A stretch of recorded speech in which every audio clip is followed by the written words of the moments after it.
Welcome, everybody, to another episode of Conversations with Coach Kevin. I'm your host, Kevin Thornton, the wellness architect, life coach, and author. And today, those who've been following me knows that I'm very passionate about our community being seen in a positive light. Mainstream media does not really showcase us um, in a positive light unless you are in entertainment or sports. But there are a lot of black men and women who are doing great things out in the community that our children need to see because there's more out there in the world than just entertainment and sports that you can be and be very successful at. Also, I'm very intentional about interviewing people from two schools. One, my high school, Warrensville Heights High School. So I've interviewed our superintendent who graduated with me, and also the owner of Code M Magazine, who also graduated at my high school. And also, I'm an alumnus of Eastern Michigan University. So I've had two so far. Derek Derek Coleman, who is a superintendent at River Rouge High School, and Dr. Rosalind uh, Green, who is also a alumni as well. But my third is Mr. Kamal Whitmore. He's a graduate of EMU. He's an entrepreneur and he's doing amazing things. And I want you, Kamal, to tell everybody who you are and what you do and how you get to this point right here, right now. Absolutely, absolutely. Thank you, Kevin. It's a pleasure to be here. I'm super excited to be here, so I really do appreciate this opportunity. My name is Kamal Whitmore. I am a devoted husband to Latia Whitmore, and we have four boys. And I'm just again excited to be here. My wife is a graduate of Eastern Michigan as well, and I'm a graduate of Eastern Michigan. I graduated with a bachelor's degree in economics, and that was part of what launched me into an entrepreneurial space. I really got that entrepreneurial um, mindset from my dad, who was an entrepreneur. He had multiple businesses, and he just showed me, what kind of flexibility it provided, and also that really had an unlimited, it didn't have a cap on what you can make as an entrepreneur. So he started me young. He made me read Rich Dad Poor Dad when I was a teenager. I didn't really get it at the time, but it was a seed that was sown into me. And so even from college on, I just really gravitated towards the entrepreneurial space. And um, I'm the CEO. Currently, I'm the CEO of the Whitmore Group Incorporated. It is a company that look to acquire and launch businesses. It launches seven-figure businesses, one of which is the Whitmore Agency. So that's we'll talk a little bit about that, which is a full-scale insurance agency.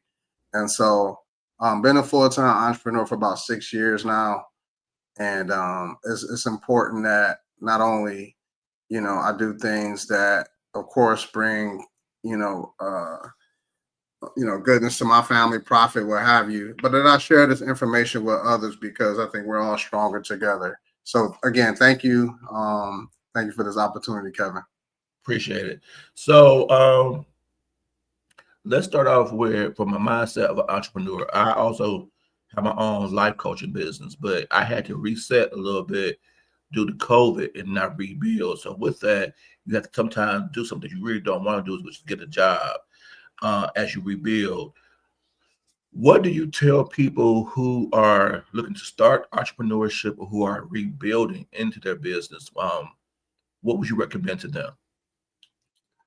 You mentioned a couple things. I think that's a great question. One, you mentioned that you had to consider getting a job or may have to get a job, or if somebody's launching out, it may be starting, they may have a job and they may have a business idea. Um, always look at a job as an opportunity to learn more about business. So if you have a job, if you have to get a job or you have one, um, you're working for an entrepreneur.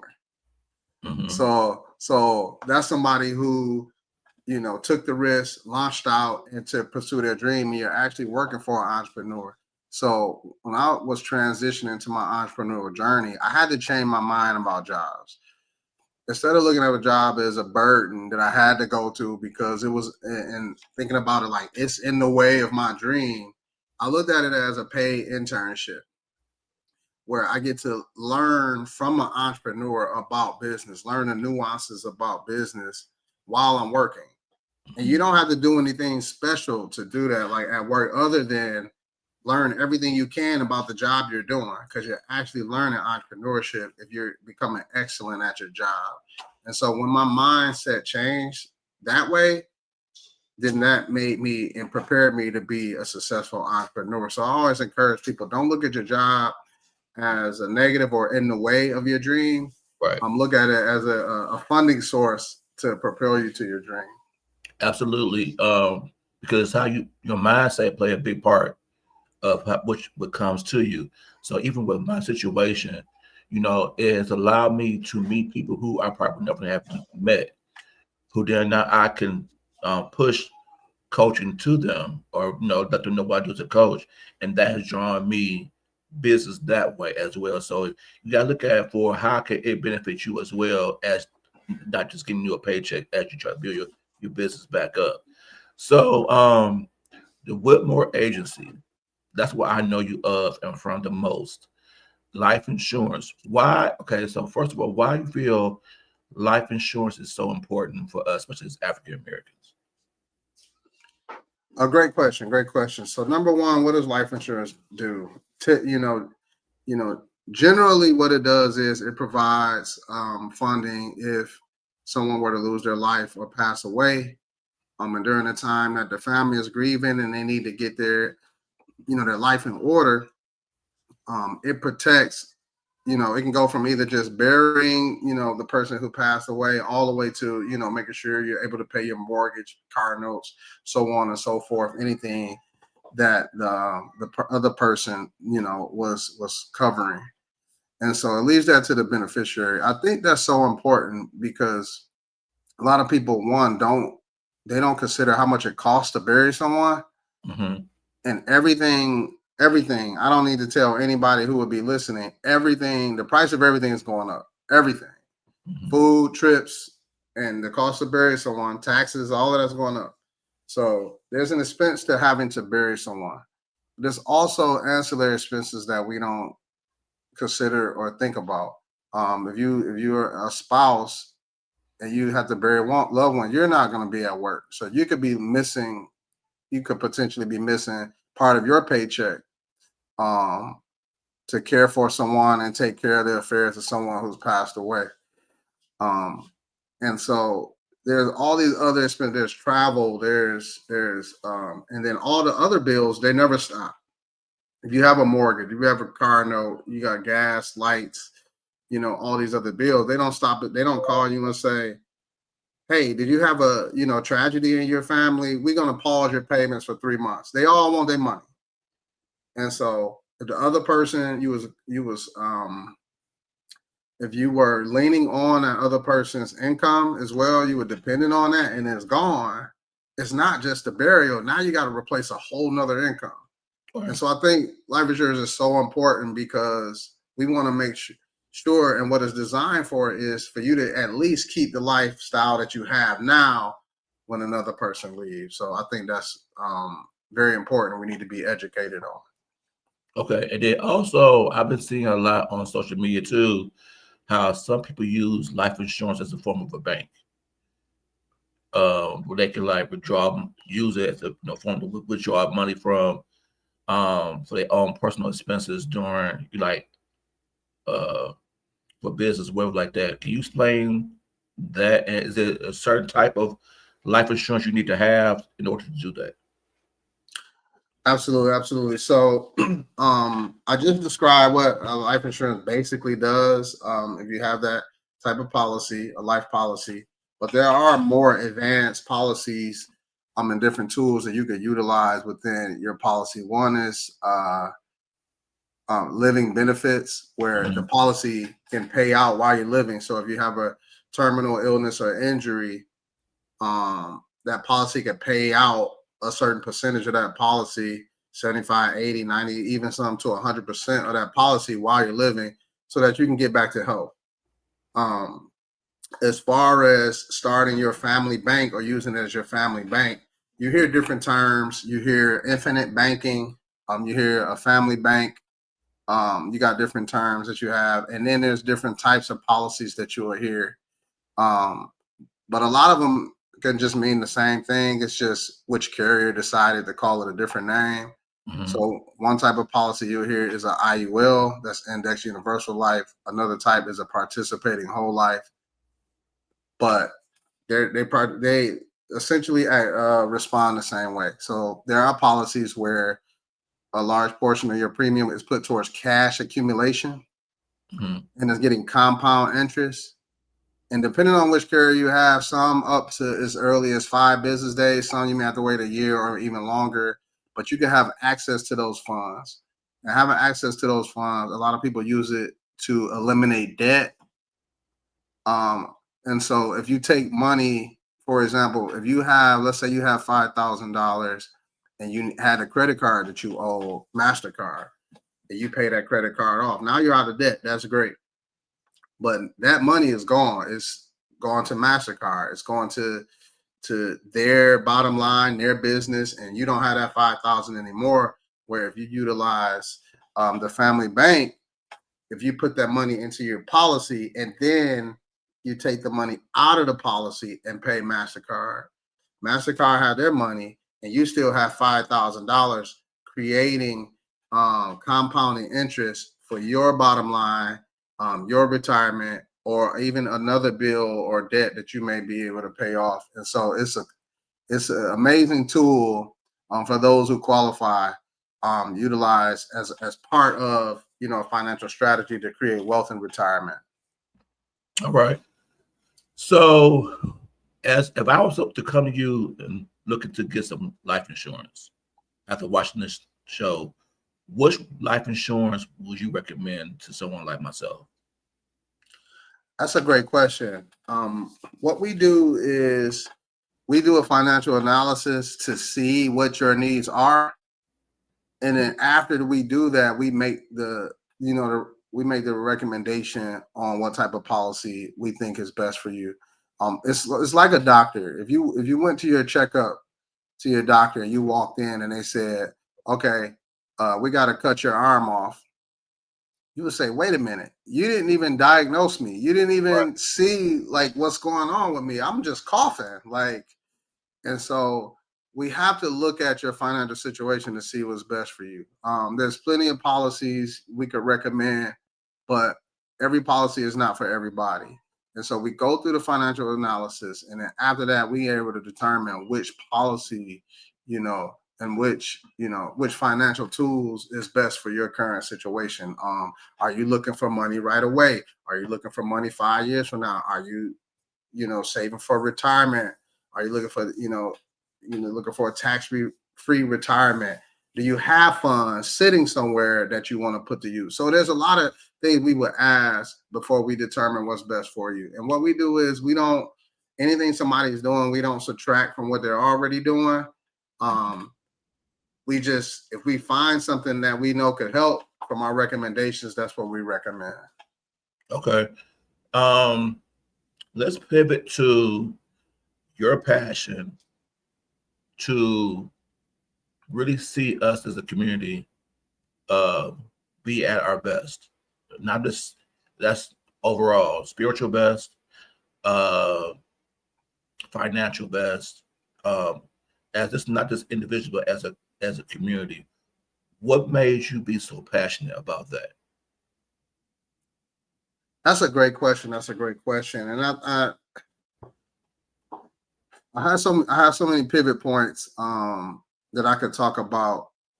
And I grew up I was an 80s baby. I grew up in the 80s.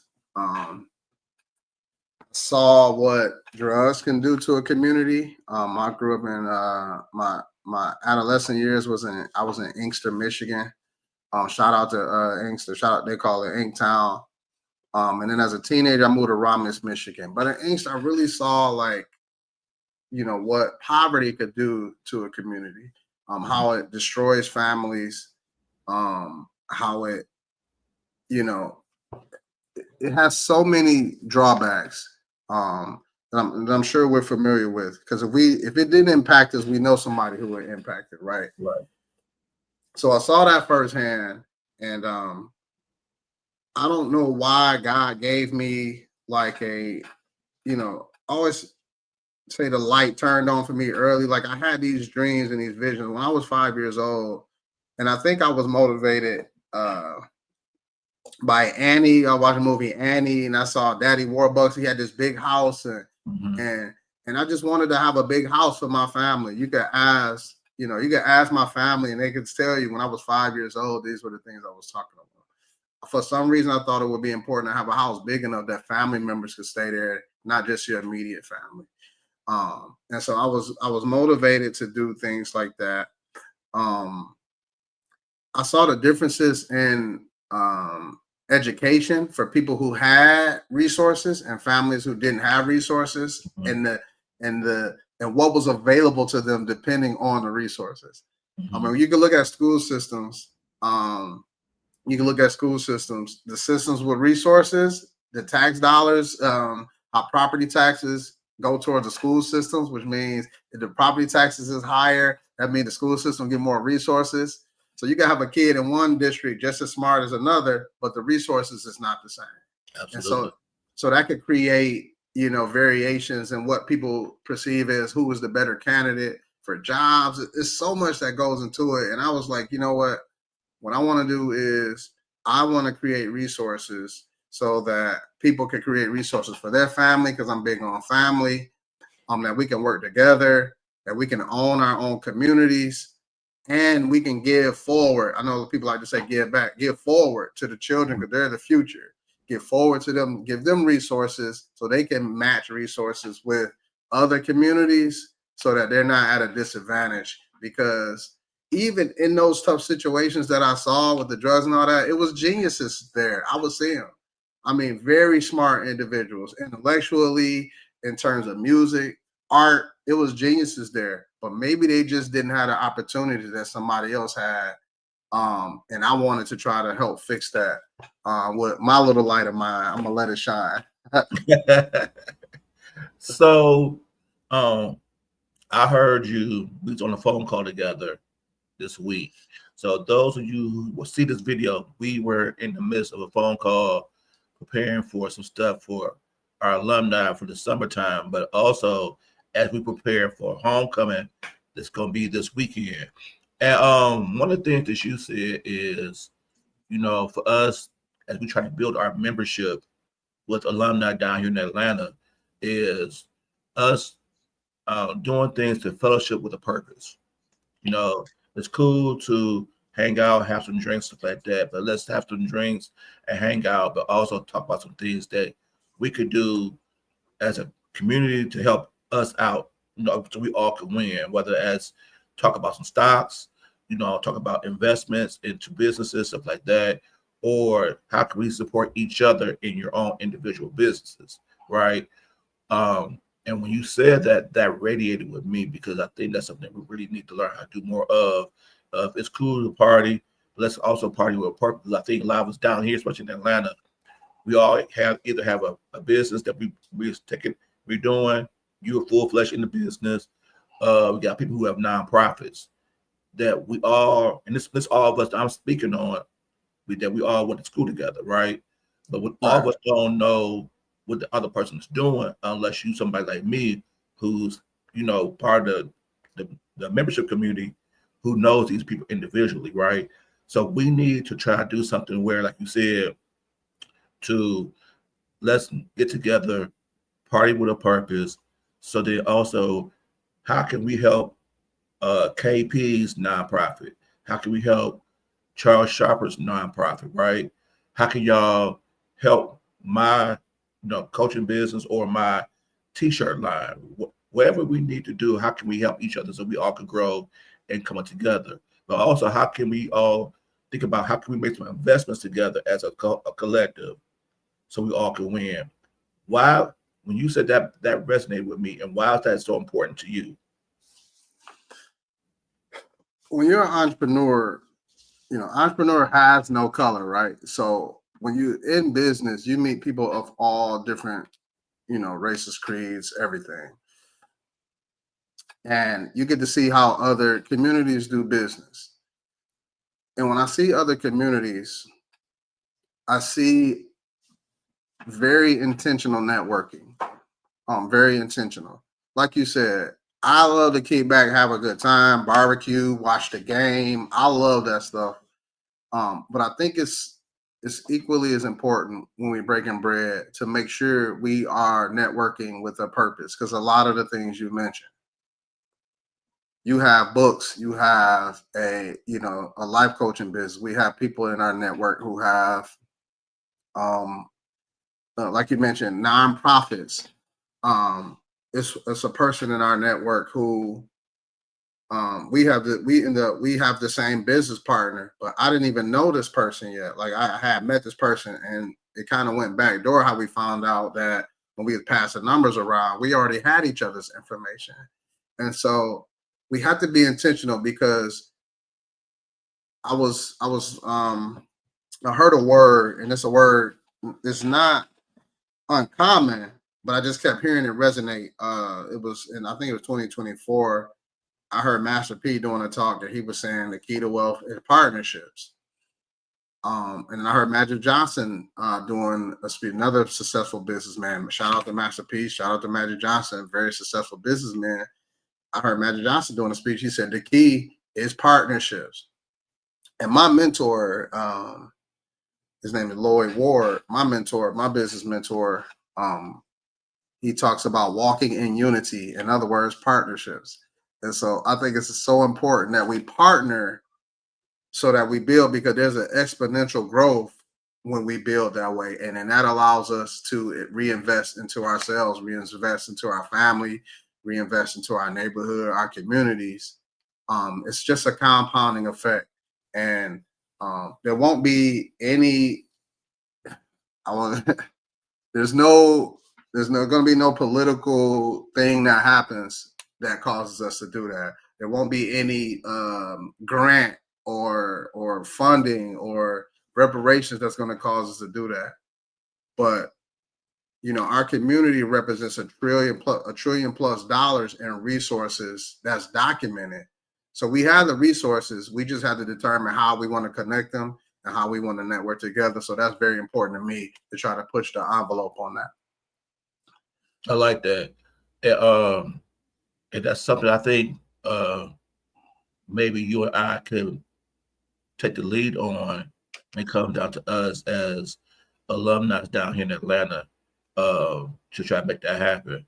And one of the things I'm going to do is you are the first of the entrepreneurs from down here that I'm going to interview. So then I'm going to reach out to all of them and have them all on there. So it's documented information on what we are doing down here as Black men, as Black Americans down here in Atlanta, as business entrepreneurs, nonprofit owners.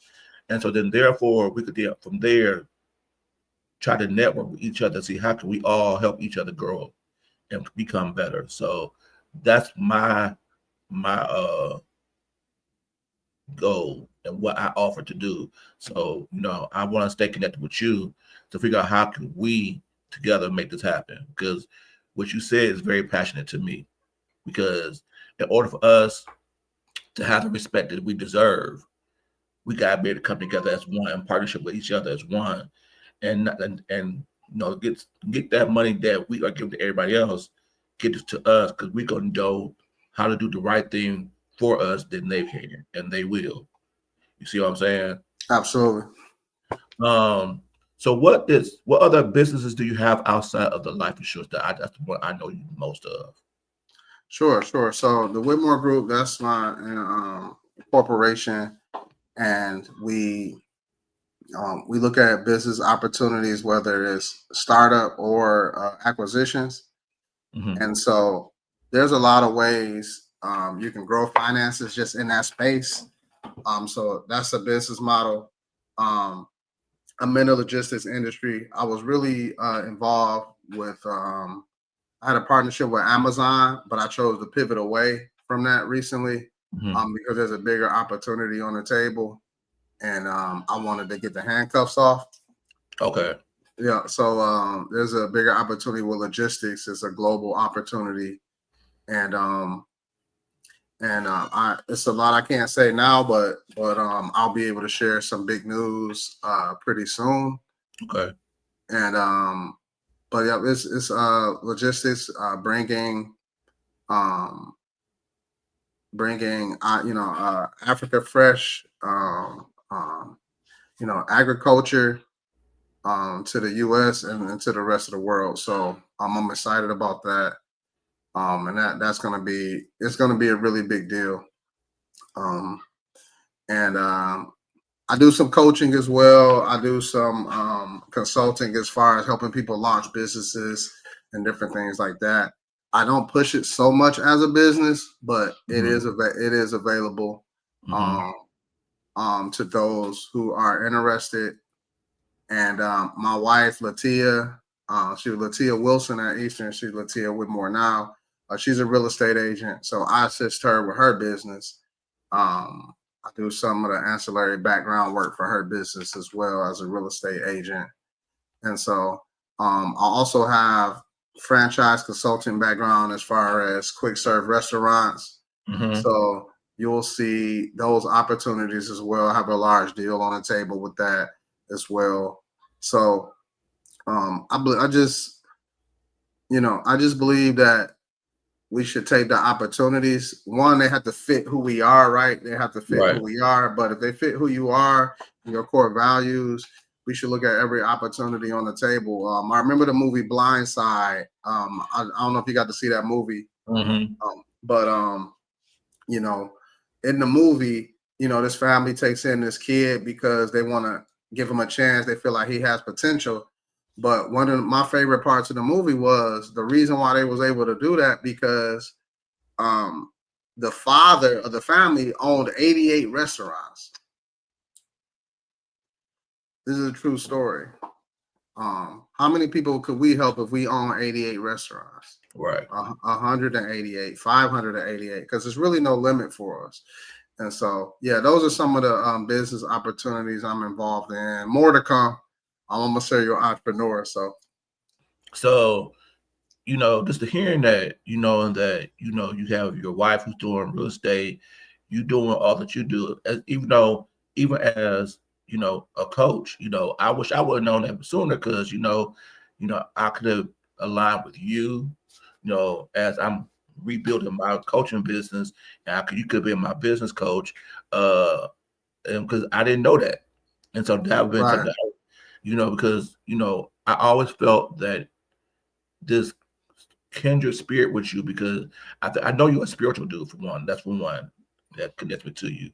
But the fact that you're so passionate about your community is another reason why I feel connected to you or towards you and what you do. And I think you would have had a clear understanding of my why, of why I do what I do, why it's important for me to coach us as a community, especially our Black men.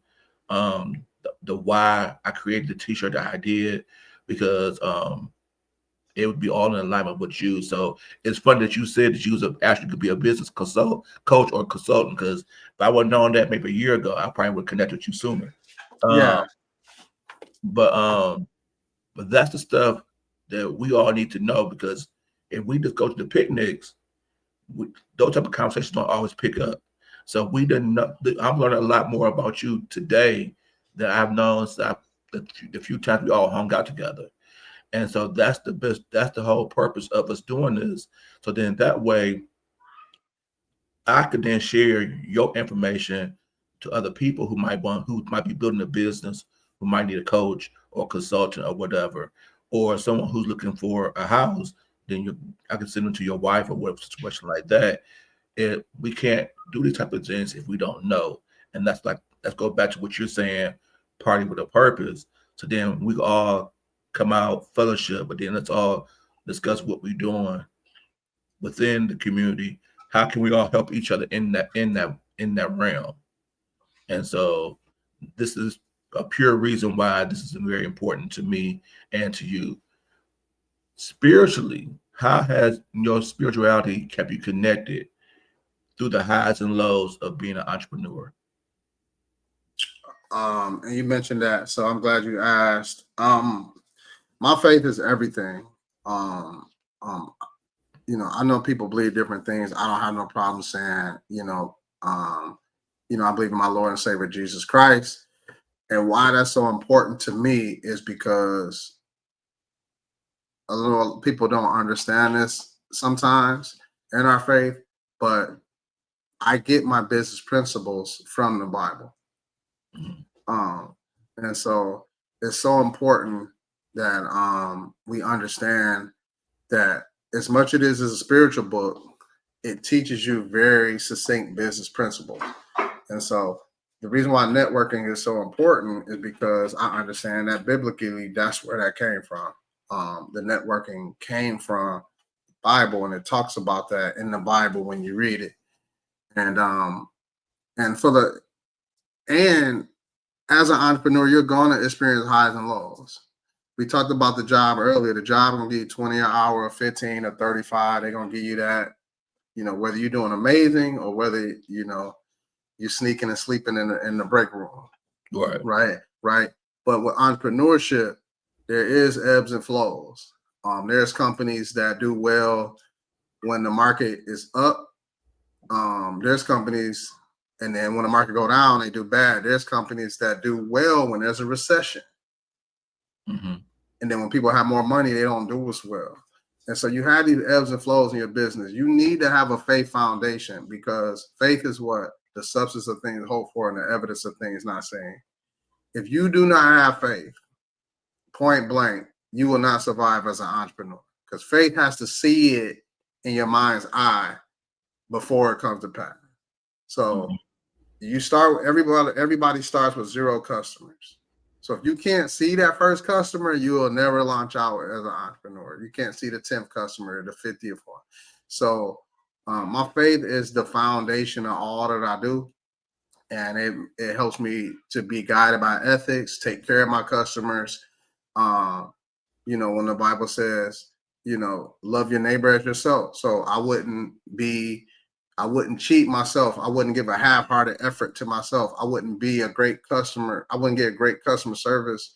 I would not give great customer service to myself. So those are things I'm guided by to help, with my business principles. And then of course, hard work. Um, and being a giver. I know people kind of pigeonhole giving into, if somebody called and asked you for some money, you just give it to them. Right. But when you're talking about business, being a giver is some of the things you talked about, right? Mm-hmm. If you have a book, then me making a connection with somebody who can help you with book sales, that's giving. Mm-hmm. Because I could gatekeep and be like, well, I know this person who can help them, but I'm not gonna say anything. Right. And so being a giver, I have a really big giver heart, not in the traditional way of giving all my money away, but in the sense of making sure that if I see something that can help you, I'm gonna definitely make that connection. So just the spirit, my faith and my foundation in my Lord and Savior Jesus Christ, that's what keep me through the highs and lows. And I've had some really big highs and some really big lows as well. So Okay.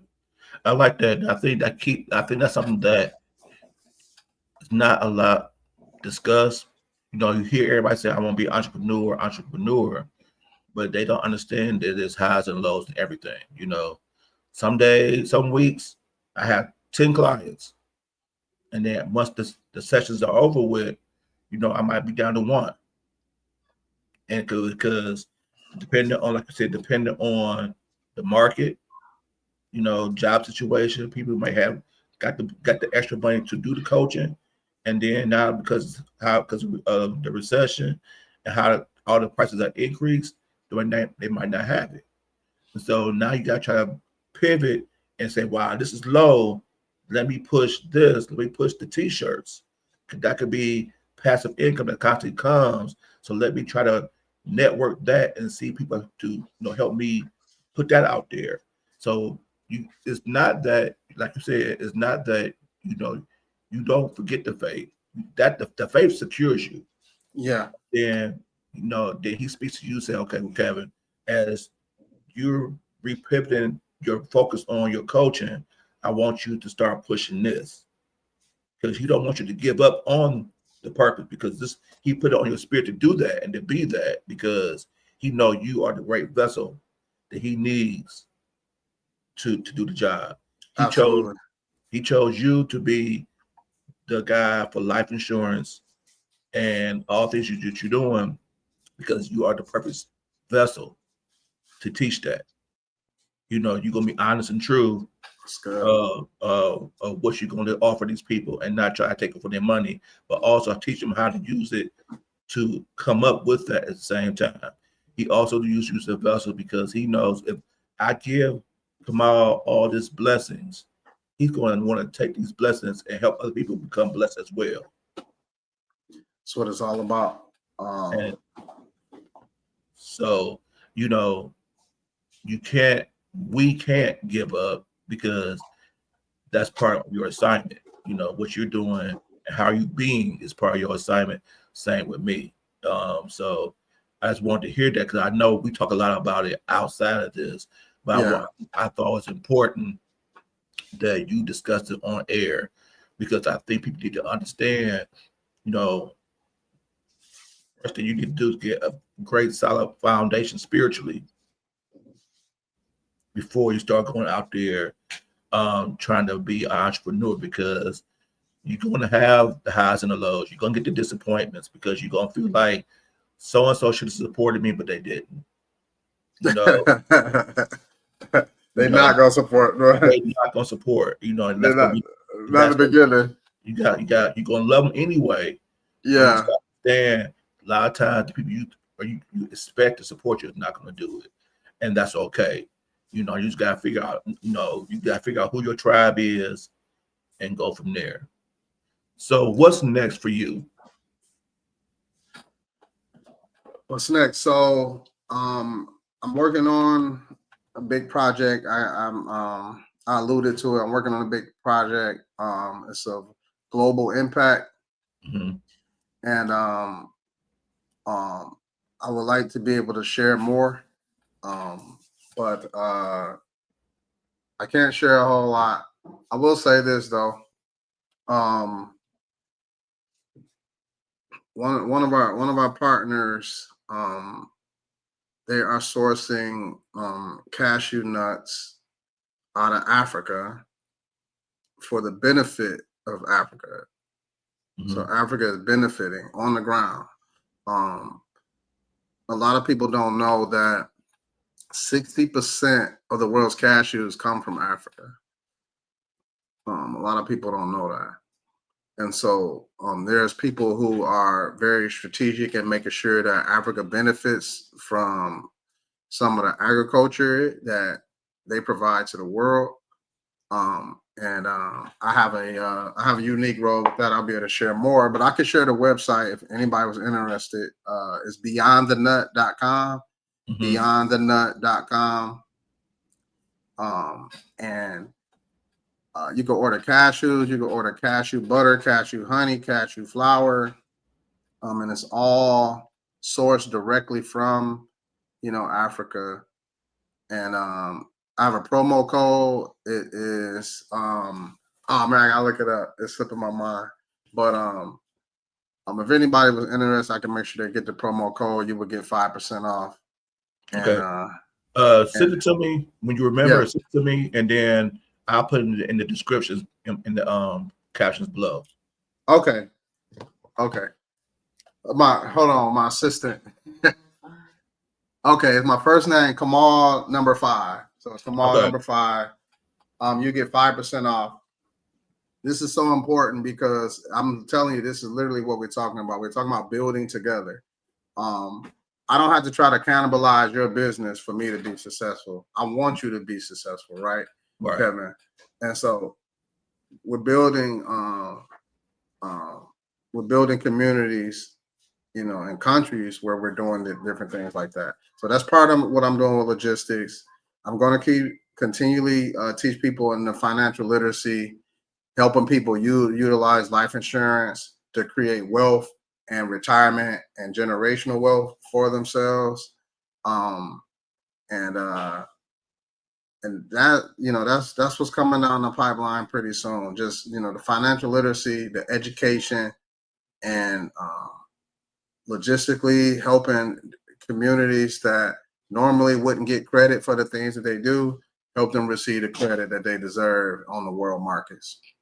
Okay. So beyondthenut.com, I will put that website in the description of this YouTube posting, with Kamal, Kamal number 5, as the promo code. The promo code. Yeah. Oh, You're yeah, gonna love these cashews. You haven't tasted cashews like these yet.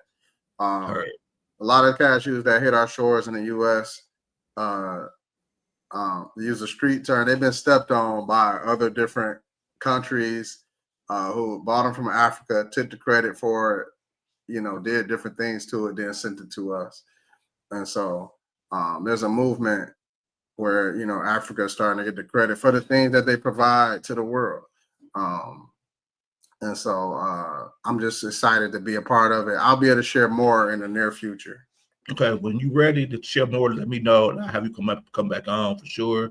Yeah. Because what you're doing really resonates with me, and I need us as community to know all things that's going on so we can help not just you but also Africa and all other communities become better as well. So Absolutely. I want to thank you, brother, for being a part of my show. It's been a long time coming, but we're gonna stay connected. I want you to stay on right quick because I want to ask you a couple of questions off Sure. there. But this has been another great episode of Customer Conversation with Coach Kevin. I'm your host, Kevin Thornton. Thank you to Kamal Whitmore. And we say peace, love, and abundance. Thank you. Thank you for having me.